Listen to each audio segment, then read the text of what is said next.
او تاسو د څه په د خبر کېږئ ما زمونږ علاقه کې یو سړی و د ښځې سره ورانه شوې وه سودا به یې راوړه نو وی ما خو سودا راوړې ده که څوک یې پخوي نو او چې هغې به پخه کړه نو وی ما خو ډوډۍ پخ کړله که څوک یې خوري نو تاسو سره خو دا معامله ده ته دې خوا ګوري هغه دې خوا ګوري د یو سړي دا شونډې سوي وي چې او ته وی دا ولي مړه وی د دې تپوس مه کوه هغه وی نه ما ته ووایه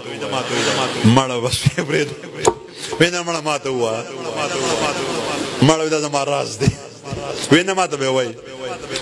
وی ښځې مې وی چې زه د پلار کره ځم وی ما پړه کې به چې دا به کمه ورځ وي دا د خوشحالۍ ورځ به په ما کله راشي یو دوه کسانو ګاونډیانو نا یو ګاونډي بل ته وی لکه ستا دا کور خو جنت دی او زما دا کور خو د اور نه ډک دی هره ورځ د ښځې سره مې جګړه ده نو هغه وی زه خوري اصولي سړی یم ښځې سره مې اصول په اوله ورځ توی کړي وو چې که ته غوسه شوي نو زه به چت ته خېږم تا ته به څه نه وایم جواب به نه درکړم که زه غوسه شوم نو ته به چت ته خېږي ما نه به جواب نه راکوي نو 12 کاله وشو چې زه په چت پاتې کېږم بس جګړه مګړه نشته ناغه سړی وی په موټر سایکل باندې مې ښځه کېنوله او په لارې هم خدایه پړه کې چرته را نشي چې پاتې کېږم وی چې کله مې ریلګاډي سټیشن ته ووړه او دا مې په سیټ کې کېنوله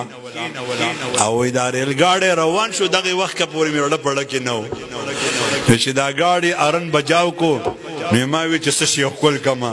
نو یې رالمه د سلیکسر مې ښکل کو دا شونډې مې باغې سوي دي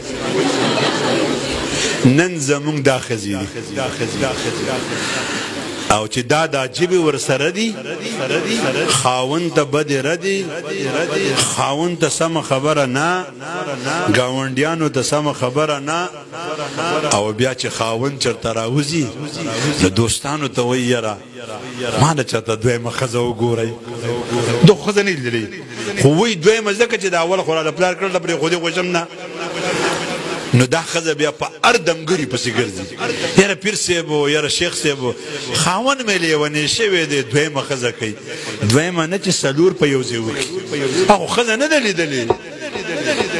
هغو ښځه نه وه څه بنا یې راله کړې ده